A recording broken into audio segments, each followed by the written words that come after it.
در نتیجه یک حمله تروریستی در شهر پشاور پاکستان 5 نفر کشته و 10 تن دیگر زخمی شدند. یک مرگ طلب ماشین بمبگذاری شده‌اش را در نزد ماشین یک افسر بلند رتبه ارتش پاکستان ترکاند.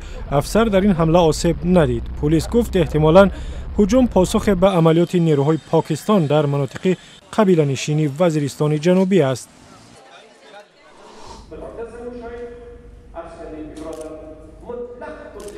حامد کرزی در آخرین پیامش به حیث رئیس جمهور افغانستان پاکستان و آمریکا را به شدت تنقید کرد. او گفت آمریکا نمیخواهد در افغانستان صلح باشد و جنگ با طالبان در کشورش جنگی تحمیلی است. حامد کرزی در 13 سال حکومتداریش در افغانستان با آمریکا مناسبت پیچیده داشت.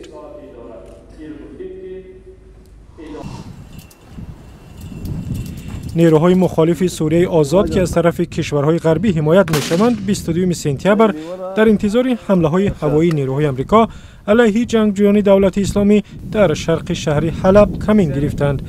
ارتش سوریه آزاد همراه متحدانش با جنگجویان که 2.5 کیلومتر از آنها دورند می‌جنگند.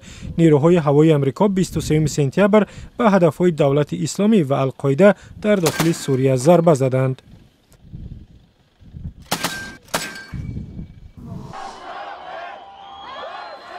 در پایتخت ارمنستان شهر یریون صاحبکاران خشمگین شرکت‌های خردومیانه علیه اصلاحات در کدکس انداز تظاهرات کردند.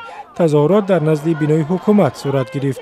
با وجود به نزد تظاهرگران آمدن آویک ابرامیان نخست وزیر ارمنستان و وعده‌اش برای بررسی طلب آنها، تظاهرگران آرام نشدند.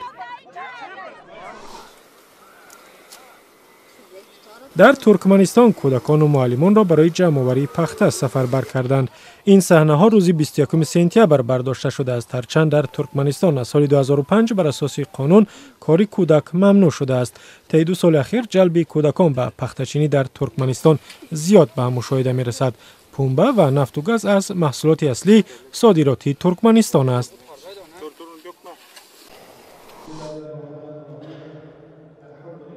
در قزاقستان زائران قبل از سفر به عربستان سعودی برای زیارت مکه و مدینه در مسجد مرکزی شهر الماتا جمع آمدند. به آنها در این مسجد درباره راه و اصول و فریضه های حج نقل کردند.